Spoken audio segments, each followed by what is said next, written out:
যে জন আকাঙ্ক্ষার বিপরীতে গিয়ে আপনারা রাজনৈতিক এজেন্ডা সেটি বাস্তবায়ন করবেন না, বিচার বিভাগকে নিয়ন্ত্রিত বিচার বিভাগ প্রতিষ্ঠার চেষ্টা আপনারা করবেন না।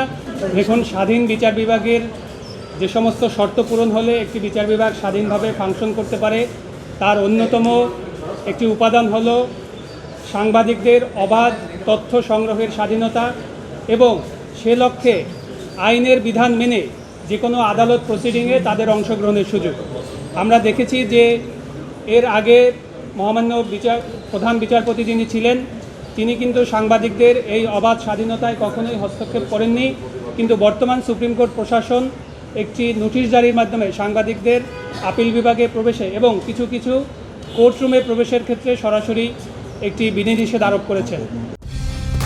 কালার এক্সপার্ট, জর্জ স্যাপ এবং মাইল্ড অন হ্যান্ডস টেকনোলজি সমৃদ্ধ অরিক্স ক্রিস্টাল ওয়াশ আপনার লন্ড্রি এক্সপার্ট। আমরা ইতিপূর্বেও ন্যাশনাল লয়ার্স অ্যালায়েন্সের পক্ষ থেকে এই বিষয়টি নিয়ে নিন্দা জানিয়েছি এবং আপনারা অনেকেই আমাদের সাথে যোগাযোগ করেছেন। আমরা আলাদাভাবে আমাদের যতটুকু সামর্থ্য আছে সেটির মাধ্যমে কর্তৃপক্ষের সাথে আমরা কথা বলেছি এবং আমরাও আমাদের জায়গা থেকে এই বিষয়টি নিয়ে চেষ্টা করছি যাতে সাংবাদিকরা অবাধে তথ্য প্রবাহ তাদের যে অধিকার রয়েছে সেটি তারা নিশ্চিত হতে পারেন এবং সকল ধরনের লিগ্যাল প্রসিডিংয়ে তারা আইনের বিধিবিধান মেনে চলেই সেখানে তারা অংশগ্রহণ করতে পারেন। এই বিষয়টি নিয়ে আমরাও সজাগ এবং আমরাও আমাদের জায়গা থেকে চেষ্টা করে যাচ্ছি। আরেকটি বিষয় আপনাদের একটু নজরে আনি, আপনাদের নিশ্চয়ই মনে আছে যে এই সুপ্রিম কোর্ট সচিবালয় নিয়ে যখন অধ্যাদেশ জারি হয় তখন বাংলাদেশের বর্তমান যিনি অ্যাটর্নি জেনারেল তিনি আপনাদের সামনে তার উচ্ছ্বসিত একটি অভিব্যক্তি প্রকাশ করেছিলেন। তিনি এই বিষয়টি নিয়ে একটি মাইলফলক হিসাবে এটিকে অভিহিত করেছিলেন এবং এটির মাধ্যমে জনগণের যে আকাঙ্ক্ষা প্রতিফলিত হয় এই বিষয়টিও তিনি উল্লেখ করেছিলেন। আরও একটি উল্লেখযোগ্য বিষয় হলো সেই আগের যে আইন অধ্যাদেশ প্রণয়ন প্রক্রিয়ায় সেখানে বর্তমান যিনি আইনমন্ত্রী তিনি তৎকালীন অ্যাটর্নি জেনারেল ছিলেন, তিনিও ওতপ্রোতভাবে জড়িত ছিলেন।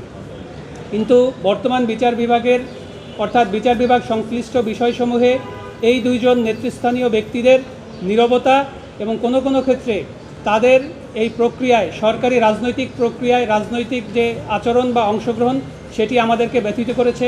তারাও আইনজীবী, এই প্রেমিসিসের আইনজীবী, তাদেরও দীর্ঘদিনের সংগ্রাম রয়েছে এই স্বাধীন বিচার বিভাগ প্রতিষ্ঠার জন্য। আমরা তাদের সেই সংগ্রামের প্রতিও শ্রদ্ধা জানাচ্ছি, কিন্তু একই সাথে তাদেরকে আবার আমরা স্মরণ করিয়ে দিতে চাই যে জন আকাঙ্ক্ষার বিপরীতে গিয়ে আপনারা রাজনৈতিক এজেন্ডা সেটি বাস্তবায়ন করবেন না, বিচার বিভাগকে নিয়ন্ত্রিত বিচার বিভাগ প্রতিষ্ঠার চেষ্টা আপনারা করবেন না। এটি যদি আপনারা করে থাকেন তাহলে সেটি ভুল হবে।